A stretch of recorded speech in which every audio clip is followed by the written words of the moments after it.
So I like to begin the story, I don't know, somewhere in the later 90s. And the story for me begins with a study that was done of our organization. And in this study, it was discovered that we were in a state called early bureaucracy, which is one step away from organizational death. And many of you may know that story, and many of you may not. And our organization felt like that. And when we did a survey of shared values, the only shared value we had was spirituality, which if you have to have only one, that's a really good one. We did agree on that. But there was very little agreement across our organization, and there was a feeling of contentiousness and that something needed to shift. Dr. Kathy Ann was leading our International Board of Trustees at that time. And somewhere in that time period, she was flying into LA on a weekly basis from Seattle to support the organization and to raise up our finances. And I think when she completed that, we were at about $800,000 plus. I don't know if I have that right, Kathy Ann, but that's the number I remember. And so it was a huge job that she was doing to rehabilitate the organization. And somewhere in there, she invited me to lead a group to bring forth a renewed organization. She saw what needed to be done, and she made the invitation. And so the Organizational Renewal Project was born. ORP, not a very lovely word, but nevertheless, the words were good. And a group of ministers began to gather. And of course, we had to sort of sort out our relationships with each other first. I guess that's the storming phase of group development. And as we met, we were trying to be open to just possibilities for a renewed organization. And the most coherent and inspired thing that we did that felt true, that we all had agreement on, was we started drawing a circle. In terms of an organizational model, it was just a circle.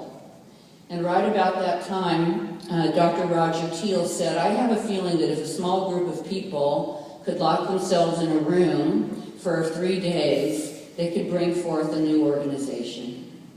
And so, as I love to tell the story, we locked him in the room.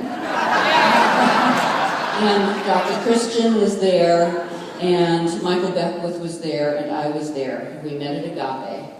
And over the space of 3 days, we began to vision and pray on behalf of bringing forth a renewed organization. And what's significant about that, as far as I'm concerned, and I think it's important right now, is that instead of starting with the organization, we said, what kind of world do we want to help create? In other words, we immediately expanded the container of our care and concern to embrace the entire planet and to put ourselves in direct connection with the unfoldment of life on this planet. Because we all feel like we have a role to play in that. Yes? So we started there. And out of that question, the Global Heart Vision was born. We see a world. And then we asked the question, what do we need to be as an organization in order to support the fulfillment of this world, in order to be the kind of organization that can help create this world? And that is where our first or newest organizational model came forth, and it was a circle. And in the circle, we put God and our spiritual practices at the center. What a good idea. And it had never, and of course, thank you.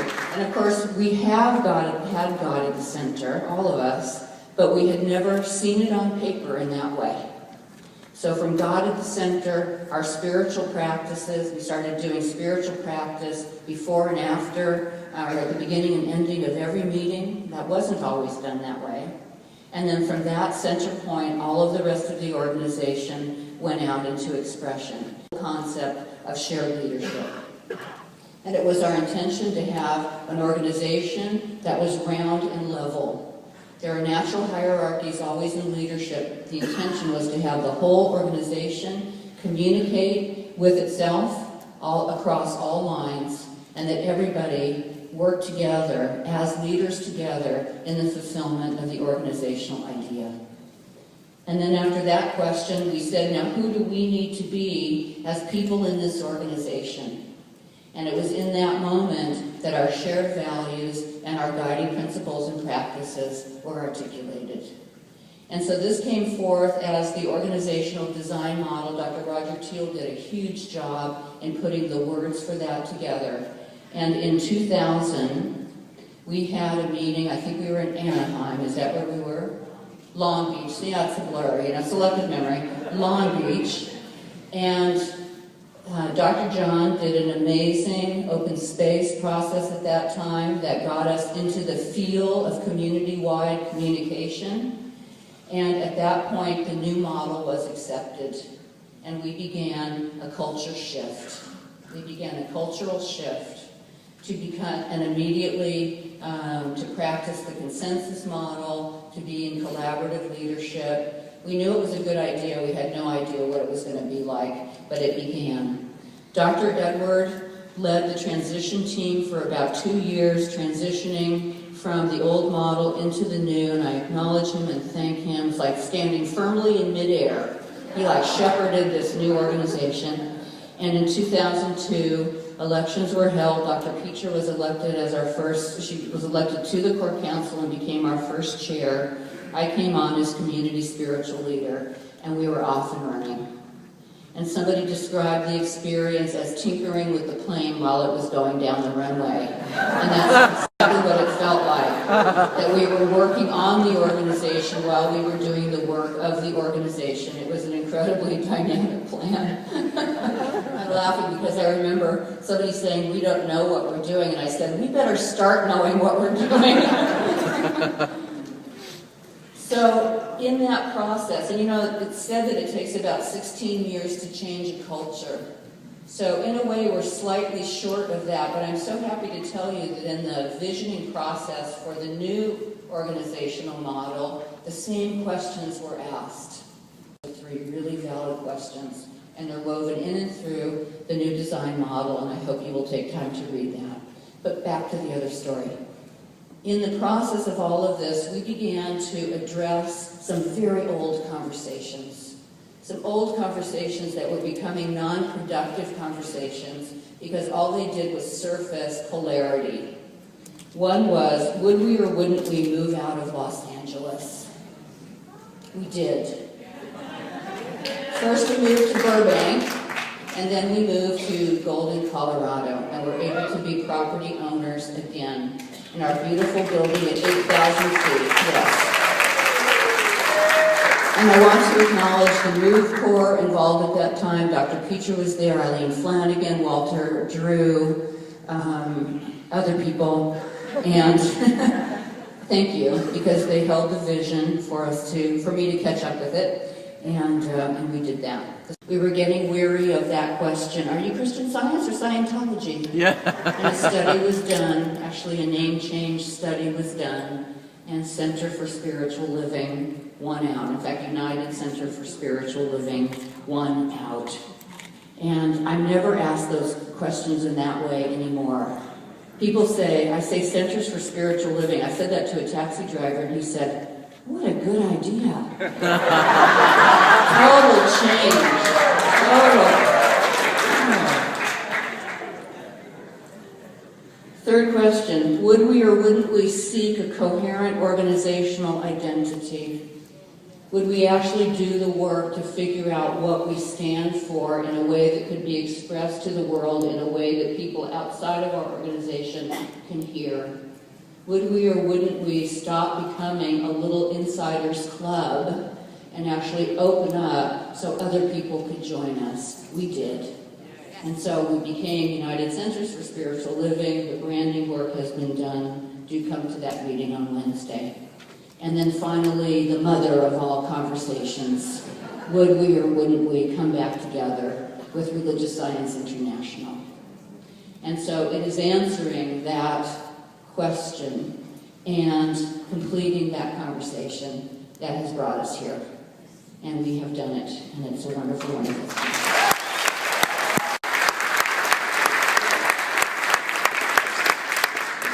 And there was a famous elevator ride somewhere in all of that where Dr. Jim Lockhart and I were in an elevator together. It was a really long elevator ride, and we were the only ones in the elevator. And he he totally came to me with the passion of his being and the global heart vision, and he said, we need to be one. And so I really acknowledge Jim, Dr. Jim, for that, because his energy and his commitment started to kick that into gear on the international side. We joined the party just a little late because we'd already gone through organizational change, so we were kind of catching our breath. But when we got into it, we came in full bore, and so we're here. So out of that conversation, the Visioning Bridge was born, the Visioning Bridge team, and then the integration team and the design team, and Sandy Moore was involved with that, and Nirvana Gale was involved with that, and all kinds of people. Each and every one has helped carry this vision into this powerful, powerful fulfillment. Hundreds of people then, as we created the design team, and then as we got busy on creating the organizational design model and the bylaws, hundreds of you have taken part in this. This is the fulfillment of the idea that we could work together as community, that we could be collaborative, shared leaders, coming together to create something so much greater than any one person or any small group of people could do alone. And so I please take a moment to acknowledge yourselves, because you have been part of this, so please.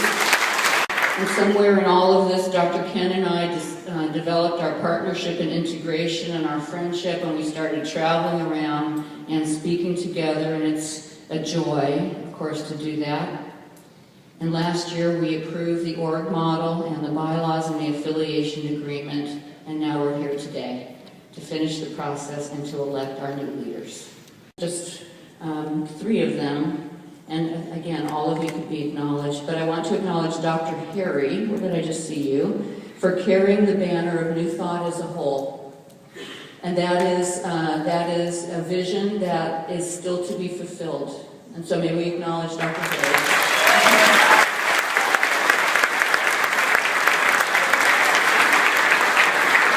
I want to acknowledge Dr. Christian for carrying the torch for integration. And one day when I was dragging my organizational feet, he just said, just get it done, would you? So Christian, would you stand up?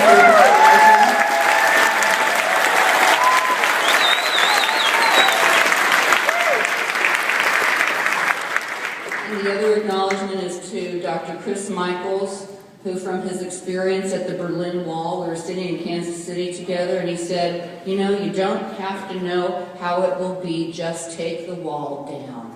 So Chris, are you in the room? Where are you, Chris? Okay, so we acknowledge him.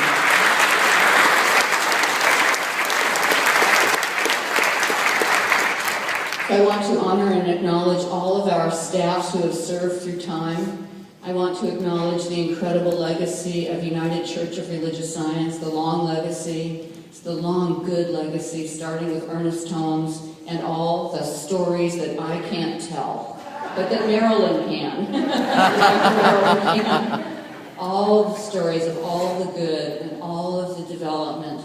There's just been this steady flow of good from the moment Ernest Holmes said, there is only one life.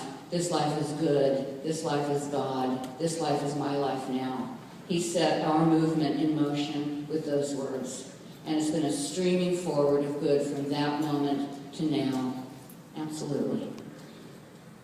So we are ready. So I acknowledge all of our staffs, everybody who's served on the board and the core council. I wanted to acknowledge our core council chairs, Petra, Susie Shadle, Kathy Ann, Craig Steele, and Michelle Madrano.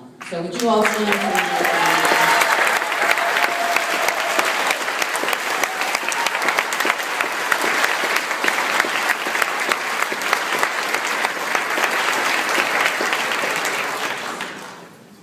Yes.